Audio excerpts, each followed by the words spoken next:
So I'm going to have to probably stand sideways for you to see this, but basically you're going to want to be in a 6-inch box. When you have competition length reins, you want it to just barely touch your horn when your chin strap or bit is engaged.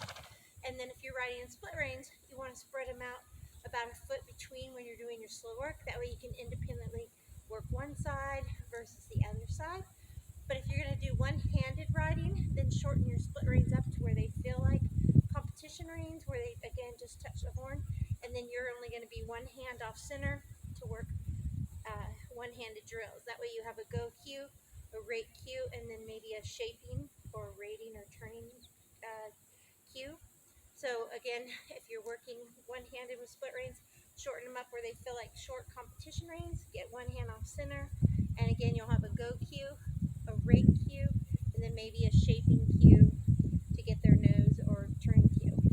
Alright, so we're going to pretend we're in competition length reins, and I'll try to get an angle where you can see things you don't want to ever do. You want to have a line from their bit or their shank from the rein through your hands to your elbows, and it should be a pretty straight line. So for it to be a straight line from the rein to your hand to your elbow, that means the rein shouldn't be down here, because that's going to put them on their front end and make them not only front endy but very stiff and slower. It shouldn't be way up here, because that's going to make high-headed horses. Also, it gets you out of position and balance. It shouldn't cross the withers, because that's going to make them lean on it and pinch their face. So again, all of your work should be done from a 6-inch box. A go cue, extend your elbows as you sit forward. A rate cue, bring your hands back in front of your saddle horn and do a 2-hand check or 1-hand check for rate. 2 hands better if you want to set them on their butt. 1 hand might be to start a turn or finish a turn. And your hands shouldn't need to move more than an inch up or back anytime you're cueing your horse. So if your reins are the proper length, it won't move too much. You don't want them above your horn. You don't want them below your withers. You just want them in front of your horn in a 6-inch box or rectangle. Thinking of it that way. So if I was wanting her to go, I'd just ask her to go. If I wanted her to rate, I'd just sit down, my hands come back.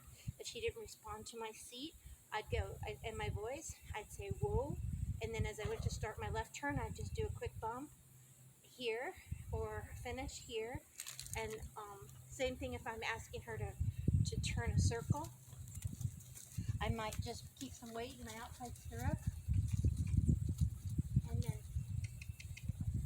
looking between her ears, a quarter turn ahead, just pinky and inside leg, calf pressure. I can look and ride to my quarter turn and just keep her moving like so. And then when I want to leave my turn, if I give her her head and put my outside leg and go back 2 hands, it squares her right back up. Good girl. So that's the gist of our hand signals. And again, for backing, you just make your hands like a wall. Same with rollbacks. Your hands are like a wall. You sit back to try to elevate, and you ask them to move away. When you put one leg on, you close the door and you open the door. So when right leg goes on, left leg goes off, and I can move body parts around, whether I want to move the shoulder or the hip. So leg in the back cinch is going to get that hip, and my hands again were just a wall saying elevate and don't go forward as I try to move a shoulder or hip around. So always use give and take with your hands and try to be light